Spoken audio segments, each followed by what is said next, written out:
ಕನ್ನಡ ಸಾಹಿತ್ಯ ಪರಿಷತ್ತು ಕನ್ನಡಿಗರ ಅಸ್ಮಿತೆಯ ಧ್ವನಿಯಾಗಿದ್ದು, ಇಂತಹ ಜಾಗಕ್ಕೆ ಕನ್ನಡ ಮನಸ್ಸುಗಳನ್ನು ಸೆಳೆಯುವ ಸಂಘಟನಾ ಚಾತುರ್ಯ ಇರುವ ಹೋರಾಟದ ಹಿನ್ನೆಲೆಯಿಂದ ಬಂದಂತವರು ಜಿಲ್ಲಾ ಅಧ್ಯಕ್ಷರಾಗಿ ಆಯ್ಕೆಗೊಂಡರೆ ಪರಿಷತ್ನಿಂದ ನೀರಾಗದೆ ಒಳ್ಳೆಯ ಕೆಲಸ ಮಾಡಲು ಸಾಧ್ಯವಾಗುತ್ತದೆ ಎಂದು ಹಿರಿಯ ಸಾಹಿತಿ ಮೇಟಿಕೇರಿ ಹಿರಿಯಣ್ಣ ಅಭಿಪ್ರಾಯಪಟ್ಟರು. ಪಟ್ಟಣದ ಡಾ.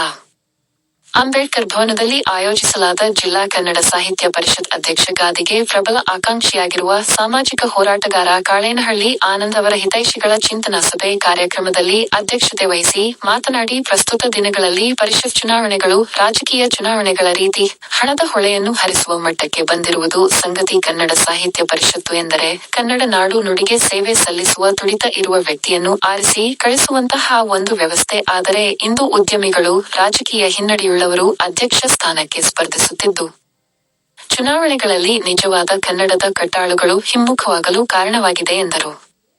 ಆನಂದ್ ಕಾಳೇನಹಳ್ಳಿ ಚಿಕ್ಕಂದಿನಿಂದಲೂ ಸಂಘಟನಾ ಚತುರತೆ ಇರುವ ವ್ಯಕ್ತಿಯಾಗಿದ್ದು, ಅವರಿಗೆ ಕನ್ನಡಕ್ಕಾಗಿ ಕೆಲಸ ಮಾಡುವ ಅವಕಾಶ ಸಿಗಲಿ ಎಂದು ಹಾರೈಸಿದರು.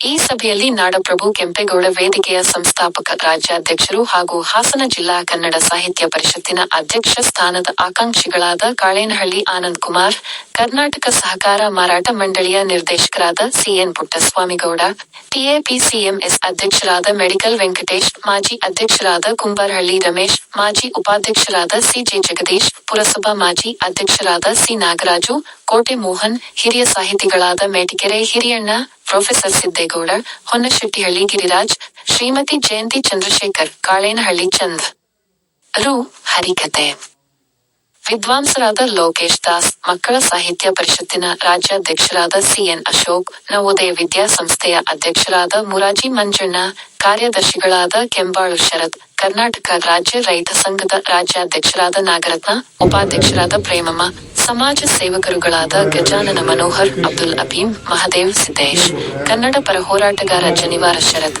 ರಾಜ್ಕುಮಾರ, ಉಪನ್ಯಾಸಕರಾದ ಎನ್.ಜೆ. ರತ್ನಾಕರ್, ಹನುಮಂತಪ್ಪ, ಯಶವಂತಕುಮಾರ್ ಸೇರಿದಂತೆ ಇತರರು ಹಾಜರಿದ್ದರು.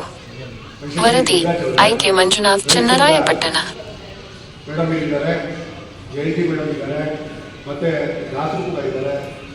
ನಂತರ ಮಂಜಣ್ಣ ಅಧ್ಯಕ್ಷರು ಮಾಡ್ತೀವಿ. ಮತ್ತೆ ಇನ್ನೂ ಭಾಳಷ್ಟು ಜನ ಇದ್ದಾರೆ. ಸಭಿಕರೇ, ಪತ್ರಿಕಾಕರ್ತರೆ, ನಾನೊಂದಿಷ್ಟು ಪರಿಷತ್ತಿನ ಉಚ್ಚಾಯ ಸ್ಥಿತಿ, ಹಾಗೆಯೇ ಪರಿಷತ್ತಿನ ಅಧೋಗತಿ, ಹಾಸನ ಜಿಲ್ಲೆಯ ಕನ್ನಡ ಸಾಹಿತ್ಯ ಪರಿಷತ್ತು, ಹಾಗೆಯೇ ಚನ್ನರಾಯಪಟ್ಟಣದ ಸಾಹಿತ್ಯ ಪರಿಷತ್ ಬಗ್ಗೆ ಹೇಳಿ ನಾನ್ ಡೀಟೇಲ್ ಆಗಿತ್ತು. ಮೈಸೂರು ವಿಶ್ವವಿದ್ಯಾಲಯದಲ್ಲಿ ನಾನು ಪ್ರಬಂಧ ಸೇರ್ಕೊಂಡಿತ್ತು. ಹಲವು ಡೀಮ್ಡ್ ವಿಶ್ವವಿದ್ಯಾಲಯಗಳು ನನ್ನ ಪ್ರಬಂಧಗಳನ್ನ ತಮ್ಮ ಪಠ್ಯ ಪುಸ್ತಕದಲ್ಲಿ ಸೇರ್ಕೊಳ್ತಾರೆ. ಎಲ್ಲ ಸಭೆಯಲ್ಲಿ ಯಾಕಂದ್ರೆ ಮೊದಲಿಗೆ ಕಾಲದಲ್ಲಿ ಕಾಣುತ್ತೆ. ಆ ಸುದ್ದಿ ಬಂದಾಗ ಮೇಟಿಕೇರಿ ಹೇಳಿದಾಗ ತಾಲೂಕು ಅಧ್ಯಕ್ಷಕ್ಕೆ ಪ್ರಪೋಸ್ ಮಾಡಿದಾಗ ನನ್ನ ಮನೆಯಲ್ಲಿ 7 ವರ್ಷಗಳ ಕಾಲ ಊಟ ಮಾಡ್ಕೊಂಡು ಹೋದಂಥ ವ್ಯಕ್ತಿ ಅವ್ರು ತೆಗಿಲು ನನ್ನ ಮನೆ 2 ವರ್ಷ ಇತ್ತು. ಎದ್ದು ನಿಂತ್ಕೊಂಡು ಅವ್ರು ಯಾವುದೋ ಪುಸ್ತಕ ಬಂದಿಲ್ಲ ಅಂತ ತಕ್ಷಣ ಬಂದಾನೆ ಮೀಟಿಂಗ್ ಆದ ತಕ್ಷಣ ನೋಡಿ ಸರ್ ಈಗ ನನ್ಗೊಟ್ಟು ಅಂತ. ನಾನು ನೀವು ತಾಲೂಕು ಅಧ್ಯಕ್ಷಕ್ಕೆ ಆಸೆ ಕೂಡ ಬರ್ತಿಲ್ಲ ಅಂತ ಕೂಡ ಹೇಳ್ಬೋದು. ಮತ್ತೆ ಭವಿಷ್ಯ ಇದೆ, ಇಂಥ ಬೇಕು. ಜಿಲ್ಲಾ ಪರಿಷತ್ತಿನ ಚುನಾವಣೆ ಬಂದಾಗ ಬಹುಶಃ ಅವ್ರಿಗೆ ಗೊತ್ತಿಲ್ಲ ಅಂತ ಕಾಣುತ್ತೆ. ಅದರ ಒಳ ಸುಳಿಗಳನ್ನು ನಾನು ಕೊಟ್ಟೇನೆ ಸರ್. ನಿಮ್ಮ ವ್ಯಕ್ತಿತ್ವ ನೋಡಲ್ಲ ಅಲ್ಲಿ ಬಹಳಷ್ಟು ಭಯಂಕರ ಗುಂಪಾರ್ಗೆ ಇದೆ. ಗುಂಪಾರ್ಗೆ ಅಂತಂದ್ರೆ ಅದು ಯಾವ ರೀತಿ ಪರಿವರ್ತನೆ ಆಗುತ್ತೆ ಅಂತ ಗೊತ್ತಿಲ್ಲ. ನನಗೆ ಮನೆಗೆ ಬಂದವರೆಲ್ಲ ಕೇಳಿ ಒಂದೇ ಪ್ರಶ್ನೆ, ನಿಮ್ಮ ಹತ್ರ ಕೂತಿದ್ಯಾ? ಯಾರೋ ಬಂದ್ಬಿಟ್ಟು ಇದೇ ತಾಲೂಕು ಸರ್ ನೀವು ಗ್ರೂಪ್ ಫೋಟೋ ಸಪೋರ್ಟ್ ಮಾಡ್ತೀರಾ? ನಾನು ಮಾಡ್ತೀನಿ. ಅವತ್ತಿನ ಕಾಲದ ಪರಿಷತ್ ಏನಿತ್ತು ಅದ್ರ ಆಡಳಿತ ನನಗೆ ಇಷ್ಟ ಇರಲಿಲ್ಲ. ನಾನಷ್ಟು ಸಾಕಷ್ಟು ಮಂಡಾಟ ಮಾಡಿದೆ. ಕೊನೆಗೆ ಒಕ್ಕಲಿ ಸಂಘದ ಅಧ್ಯಕ್ಷ ಅಂತ ಮುದ್ದೆ ಕೊಟ್ಟು ನನ್ನ ಪುಸ್ತಕ ಓದಿದ್ರು. ನನಗೊಂದು ಪ್ರಶ್ನೆ ಆಗಿದ್ರು, ಈಗೆಲ್ಲ ಹೆಂಗೆ ಬರೋದು ಅಂತ. ಅವ್ರು ನನ್ನ ಸುಮಾರು 70,000 ರೂಪಾಯಿ ಪುಸ್ತಕ ಕೊಂಡು ವಿದ್ಯಾರ್ಥಿಗಳು ನಿಂತಿದ್ರು. ಅವರು ಸುಮಾರು 10 ಗಂಟೆ ಮಾತಾಡಿ ಆ ಪದಾಧಿಕಾರಿಗಳು ಹೋಗಿ ಅವ್ರ ಹತ್ರ ಹಿಡಿದಿದ್ರು. ಯಾಕೆಂದ್ರೆ ನನಗೆ ತುಂಬ ಆತ್ಮೀಯ ಇದ್ದೆ ನಾನು. ಅವರ ಸಂಘಕ್ಕೆ ಸುಮಾರು 65,000 ರೂಪಾಯಿನ ಬಡ ವಿದ್ಯಾರ್ಥಿಗಳ ಊಟಕ್ಕೆ ಕೊಟ್ಟಿದ್ದೆ ನಾನು. ಸ್ನೇಹಿತರ ಒಂದು ಸಭೆಯನ್ನಂದರೆ ಹಾಸನ ಕನ್ನಡ ಸಾಹಿತ್ಯ ಪರಿಷತ್ನ ಜಿಲ್ಲಾಧ್ಯಕ್ಷ ಸ್ಥಾನಕ್ಕೆ ಒಂದು ಅಭ್ಯರ್ಥಿಯ ಆಕಾಂಕ್ಷಿ ಆಗಿರ್ತಕ್ಕಂಥ ಸಲುವಾಗಿ ಈ ಒಂದು ಸಭೆಯನ್ನು ಕರೆಯಲಾಗಿದೆ. ಈ ಒಂದು ಸಭೆಯ ಅಧ್ಯಕ್ಷತೆಯನ್ನು ವಹಿಸಿರ್ತಕ್ಕಂಥ ಹಿರಿಯ ಸಾಹಿತಿಗಳು, ನಿವೃತ್ತ ಪ್ರಾಧ್ಯಾಪಕರಾದಂಥ ಮೆಟಿಕೆರೆ ರೇಣಾ ಸಾಹೇಬ್ರೆ, ಈ ಒಂದು ಸಭೆಯನ್ನು ಉದ್ದೇಶಿಸಿ ಈಗಾಗಲೇ ಮಾತನಾಡಿದಂಥ ನಿವೃತ್ತ ಪ್ರಾಧ್ಯಾಪಕರಾದಂಥ ಪ್ರೊಫೆಸರ್ ಸಿದ್ದೇಗೌಡರೆ, ಅದೇ ರೀತಿ ಈಗ ಸುದೀರ್ಘವಾಗಿ ಕನ್ನಡ ಸಾಹಿತ್ಯ ಪರಿಷತ್ ಅಭ್ಯರ್ಥಿಯನ್ನು ಆಯ್ಕೆ ಮಾಡ್ತಕ್ಕಂಥದ್ದು ಸೂಕ್ತ. ಅದರಲ್ಲಿ ಆನಂದವರೆಗೂ ಕೂಡ ಒಳ್ಳೆಯದಾಗಲಿ ಅಂತ ಈ ಮುಖಾಂತರ ನಾನು ದೇವರಲ್ಲಿ ಪ್ರಾರ್ಥನೆ ಮಾಡ್ಕೊಳ್ತೇನೆ. ಹಾಗಾಗಿ ಇವತ್ತಿನ ದಿನಮಾನಗಳಲ್ಲಿ ಕನ್ನಡ ಸಾಹಿತ್ಯ ಪರಿಷತ್ ರಾಜ್ಯ ಮಟ್ಟದಲ್ಲಿ ಅತ್ಯಂತ ಚೆನ್ನಾಗಿ ಅತ್ಯಂತ ಪ್ರಬಲವಾಗಿ ಕೆ.ವಿ. ಮಹೇಶ್ ಜೋಶಿ ಅವರು ಬಹಳ ನಿರೀಕ್ಷೆ ಇಟ್ಕೊಂಡಿದ್ರು. ಅವರು ನಮ್ಮ ಚಂದನ ವಾಹಿನಿಯ ಮುಖ್ಯಸ್ಥರಾಗೂ ಕೂಡ ಅವರು ಕೆಲಸ ಮಾಡಿದರು. ಬಹಳ ನಿರೀಕ್ಷೆ ಇಟ್ಕೊಂಡಂಥ ಜನತೆ ಒಂದು ರೀತಿ ನಿರಾಸೆನೂ ಕೂಡ ಆಯಿತು. ಅವರು ಅತಿ ಬುದ್ಧಿವಂತರು ಅಂತ ಹೇಳಿದ್ರು. ಹಲವಾರು ಸಮಸ್ಯೆಗಳನ್ನು ಇವತ್ತು ಎದುರಾಕೊಂಡಿರ್ತಕ್ಕಂಥದ್ದನ್ನು ನಾವು ನೋಡಿದ್ದೀವಿ. ಮಂಡ್ಯ ಜಿಲ್ಲೆಯಲ್ಲಿ ನಡೆದಂಥ ಒಂದು ಅದ್ದೂರಿಯಾದಂಥ ಒಂದು ಕನ್ನಡ ಸಾಹಿತ್ಯ ಸಮ್ಮೇಳನಕ್ಕೆ ಸಂಬಂಧಪಟ್ಟಂತೆ ಹಲವಾರು ಗಂಡಾಂತರಗಳು ಅವಾಂತರಗಳು ಕೂಡ ಆಗಿರ್ತಕ್ಕಂಥದ್ದನ್ನು ನಾವೆಲ್ಲರೂ ಕೂಡ ಕೇಳಿದ್ದೀವಿ. ಹಾಗಾಗಿ ಬರೀ ಸಾಹಿತ್ಯ ಕ್ಷೇತ್ರದಲ್ಲಿ ಇರ್ತಕ್ಕಂಥವರು ಅತಿ ವಿದ್ಯಾವಂತರು ಕೂಡ ಸಾಹಿತ್ಯ ಪರಿಷತ್ನ ಒಂದು ಚುಕ್ಕಾಣಿ ಇರ್ತಕ್ಕಂಥದ್ದು ಅಂಥದ್ದು ಏನಿಲ್ಲ. ಎಲ್ಲರೂ ಕೂಡ ಒಂದು ರೀತಿ ಒಂದು ಚೆನ್ನಾಗಿ ಕೆಲಸ ಮಾಡಿಕೊಂಡು ಆ ಒಂದು ಕನ್ನಡ ಸಾಹಿತ್ಯ ಪರಿಷತ್ಗೆ ಸಂಬಂಧಪಟ್ಟಂತೆ ಎಲ್ಲ ಚಟುವಟಿಕೆಗಳಲ್ಲಿ ಭಾಗವಹಿಸಿ ಕನ್ನಡ ತೇರನ್ನು ಎಡಲಿಕ್ಕೆ ಸಿದ್ಧರಾಗಿದ್ದು ಸಾಕು ಅಂತಕ್ಕಂಥದ್ದು ಹೇಳ್ತಾ, ಏಕೆಂದರೆ ಕನ್ನಡ ಸಾಹಿತ್ಯ ಆಸಕ್ತರು ಬಹಳಷ್ಟಿದೆ. ಚಂದ್ರಾಯಪಟ್ಟಣ ತಾಲೂಕಿನಲ್ಲೂ ಕೂಡ ಒಳ್ಳೊಳ್ಳೆ ಸಾಹಿತಿಗಳು, ನನ್ನ ಜನ್ಮ ಕೊಟ್ಟಂತ ತಂದೆ ತಾಯಿಗಳು, ನನ್ನ ಜೀವನದಲ್ಲಿ ಅಂಕುಡೊಂಕನ್ನ ತಿಂದಿದಂತ ಇಲ್ಲಿ ವೇದಿಕೆ ಮೇಲಿರುವಂಥ ಮಹನೀಯರಿಗೆ ಮೊದಲಿಗೆ ವಂದಿಸುತ್ತಾ ನನ್ನ ಪ್ರಾಸ್ತಾವಿಕ ನುಡಿಯನ್ನ ನುಡಿತಾ ಇದ್ದೀನಿ. ನಾನು ಹಲವಾರು ವರ್ಷಗಳ ಕಾಲ ಇಡೀ ರಾಜ್ಯದಲ್ಲೇ ಪ್ರಥಮ ನಾಡಪ್ರಭು ಕೆಂಪೇಗೌಡ ವೇದಿಕೆಯನ್ನ ಸ್ಥಾಪಿಸಿ ಎಲ್ಲ ಸರ್ವಧರ್ಮಗಳ ಆಶಾಕರವಾದಂತಹ ಕೆಂಪೇಗೌಡ ವೇದಿಕೆಯನ್ನು ಸ್ಥಾಪಿಸಿ ಬೆಳೆಸಿ ಈ ಕನ್ನಡ ಸಾಹಿತ್ಯ ಪರಿಷತ್ತಿಗೆ ಜಿಲ್ಲಾಧ್ಯಕ್ಷರ ಸ್ಥಾನಕ್ಕೆ ನಾನು ಯಾಕೆ ಆಕಾಂಕ್ಷಿ ಆಗಬೇಕು ಅನ್ನೋದನ್ನ ಪ್ರಾಸ್ತಾವಿಕವಾಗಿ 2 ನಿಮಿಷದಲ್ಲಿ ಮುಗಿಸಿ ಇನ್ನು ಗಣ್ಯೇತರು ಮಾತಾಡಬೇಕು. ಯಾದಕ್ಕೆ ಅಂದ್ರೆ ಕನ್ನಡ ಸಾಹಿತ್ಯ ಪರಿಷತ್ತಿನ ಸಾಹಿತಿಗಳು ದಿಗ್ಗಜರಿಗೆ ಕೂತಿದ್ದಾರೆ. ದಿಗ್ಗಜರು ಸಾಹಿತ್ಯಾಸಕ್ತರು ಸಂಘಟನೆ ಮಾಡಕ್ಕಾಗಲ್ಲ.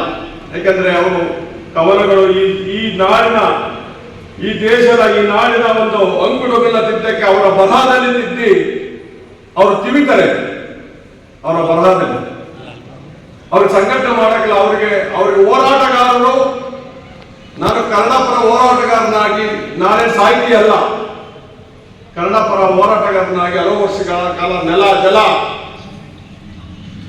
ಇಡೀ ನಮ್ಮ ಕರ್ನಾಟಕ ಇದಕ್ಕೆಲ್ಲ ತೊಂದರೆ ಆದಾಗ ನಾನು ಎದ್ದು ನಿಂತು ಅದನ್ನು ಖಂಡಿಸಿ ಎಲ್ಲನೂ ಮಾಡ್ಕೊಳ್ತಾ ಇದ್ದೀನಿ. ಕನ್ನಡ ಸಾಹಿತ್ಯ ಪರಿಷತ್ ಯಾಕೋಸ್ಕರ ಬಂದೆ ಅಂದ್ರೆ, ನಮ್ಮ ಹಾಸನ ಜಿಲ್ಲೆಯಲ್ಲಿ ಎಲೆಮರೆಕಾಯಿಗೆ ಸಾಹಿತಿಗಳಿದ್ದಾರೆ. ಯಾರನ್ನು ಮನ್ನಲೆಗೆ ತರಲಿಲ್ಲ. ಮನ್ನಲೆಗೆ ತರಲಿಲ್ಲ. ನಮ್ಮ ಹಾಸನ ಜಿಲ್ಲೆಯಲ್ಲಿ 2 ಕಡೆ ಆಲೂರು, ಹಾಸನ ಕನ್ನಡ ಸಾಹಿತ್ಯ ಭವನ ಬಿಟ್ರೆ ಇನ್ಯಾವ ತಾಲೂಕಲ್ಲೂ ಇಲ್ಲ. ಸಾಹಿತ್ಯ ಭವನ ಯಾಕೆ ಬೇಕು ನೋಡಿ. ದಿಗ್ಗಜರು ಕೂತಿದ್ದಾರೆ, ಇವರೆಲ್ಲ ರಿಟೈರ್ಮೆಂಟ್ ಎಲ್ಲ ಮಾಡ್ಕೊಂಡು ನಿವೃತ್ತಿ ಹೊಂದಿ ಅವ್ರಿಗೊಂದು ಜಾಗ ಬೇಕು ಕೂರೋದಕ್ಕೆ. ನಮ್ಮ ಕನ್ನಡ ಸಾಹಿತ್ಯ ಒಂದು ಬೆಳೆಸಬೇಕನ್ನೋ ಜಾಗ ಬೇಕು. ನಾನು ಈಗಿನ ಅಧ್ಯಕ್ಷರುಗಳನ್ನ ನಾನು ಯಾರು ದೂರಕ್ಕೆ ಹೋಗಲ್ಲ. ಈಗ ಒಂದು 5 ವರ್ಷದಲ್ಲಿ ಆಶ್ವಾಸನೆ ಕೊಟ್ಟರು, ನಾವು ಒಂದು ಸಾಹಿತ್ಯ ಭವನ ಕಟ್ತೀವಿ, ಸಾಹಿತ್ಯಾಕ್ಷರಿಗೆ ಸಾಹಿತ್ಯ ಭವನ ಕೊಡ್ತೀವಿ. ಅದ್ಯಾವುದೂ ನೆರವೇರಿಸ್ತಿಲ್ಲ.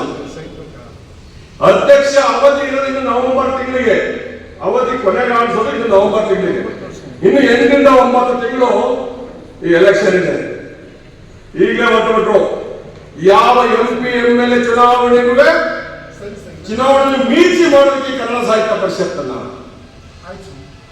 ಒಂದು ಚುನಾವಣೆ ರಂಗ ತಂದ್ಬಿಟ್ಟು ನನ್ನ ವೈಯಕ್ತಿಕ ಅನಿಸಿಕೆ, ನಾನು 5 ವರ್ಷ ಆಚರಣೆ ಹೇಳಿದ್ದೆ, ಕನ್ನಡ ಮನಸ್ಸುಗಳೇ ಯಾವುದೇ ರಂಗಕ್ಕೆ ಎಲೆಕ್ಷನ್ ಮಾಡಿ ಚುನಾವಣೆ ಮಾಡಿ, ಆದರೆ ಕನ್ನಡ ಸಾಹಿತ್ಯ ಪರಿಷತ್ಗೆ ಚುನಾವಣೆ ಅನ್ನೋದು ಬೇಡ.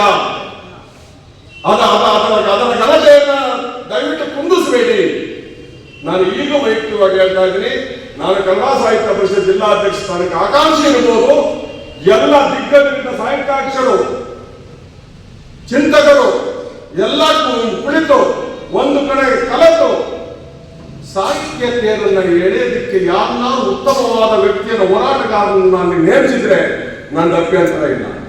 ಇದು ನಾನು ಪ್ರಮಾಣ ಮಾಡಿ ಹೇಳ್ತೀನಿ. ಯಾಕೆ ಅಂದ್ರೆ ಕನ್ನಡ ಮನಸ್ಸುಗಳೇ ನೋಡಿ, ಈಗ ಮುಂದಿನೆಲ್ಲರೂ ನಮ್ಮ ಸಾಹಿತಿಗಳು ಅದನ್ನ ವಿವರವಾಗಿ ಹೇಳ್ತಾರೆ. ಇನ್ನು 8 ವರ್ಷದಿಂದ ಕನ್ನಡ ಸಾಹಿತ್ಯ ಸಮ್ಮೇಳನ ನಮ್ಮ ಜಿಲ್ಲೆಯಲ್ಲಿ ಎಲ್ಲೂ ಮಾಡಲಿಲ್ಲ. ನನ್ನ ಚಂದ್ರಾಪುರ ತಾಲೂಕಿಗೆ ಒಂದು 30 ಜನ ಸಾಹಿತಿಗಳಿಗೆ ಅನ್ಯಾಯ ಆಯಿತು. ಅವ್ರನ್ನ ಗುರುತಿಸ್ತಿಲ್ಲ, ಅವ್ರು ಗುರುತಿಸಿ ಅವ್ರನ್ನ ಬೆಳೆಸ್ತಿಲ್ಲ. ಇವ್ರು ಬೇರೆ ಬೆಳೆಸ್ಕೊಂಡ್ರು.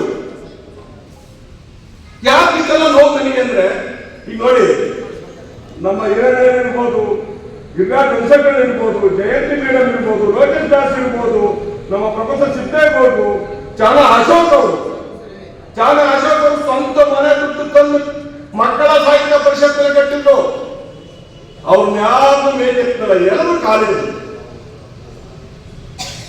ಇವ್ರಿಗೇನು ಚುನಾವಣೆ ಬೇಕು, ಕುತ್ಕೊಳ್ಳೋಕೆ ಜಾಗ ಬೇಕು, ಪ್ರೋಟೋಕಾಲ್ ಬೇಕು. ಕನ್ನಡ ಮನಸ್ಸುಗಳೇ, ಈ ವೇದಿಕೆ ಮುಖಾಂತರ ಕೇಳ್ತಾ ಇದ್ದೀನಿ, ದಯವಿಟ್ಟು ಉದ್ಯಮಿಗಳ ಕೈಗೆ ಕನ್ನಡ ಸಾಹಿತ್ಯ ಪರಿಷತ್ ಕೊಡಬೇಡಿ. ರಿಯಲ್ ಎಸ್ಟೇಟ್ ದಂಧೆ ಮಾಡೋದು ದಯವಿಟ್ಟು ಯಾವುದೇ ಕಾರಣದಲ್ಲಿ ಸಾಹಿತ್ಯ ಪರಿಷತ್ ಕೈ ಕೊಡಬೇಡಿ. ಹೋರಾಟಗಾರರು ಯಾರೇ ಇರಲಿ, ಸಾಹಿತ್ಯ ಪರಿಷತ್ನ ಕೈ ಕೊಡಿ. ಸಾಹಿತಿಗಳನ್ನ ಸ್ವಂತ ಮನೆ ಯಜಮಾನರ ರೀತಿ ಕನ್ನಡ ಪರ ಹೋರಾಟಗಾರರು ಅವನ್ನ ತಗೊಂಡೋಗ್ತಾರೆ ಅನ್ನೋದನ್ನ ವೈಯಕ್ತಿಕ ಅನಿಸಿಕೆ ಕನ್ನಡ ಮನಸ್ಸುಗಳೇ.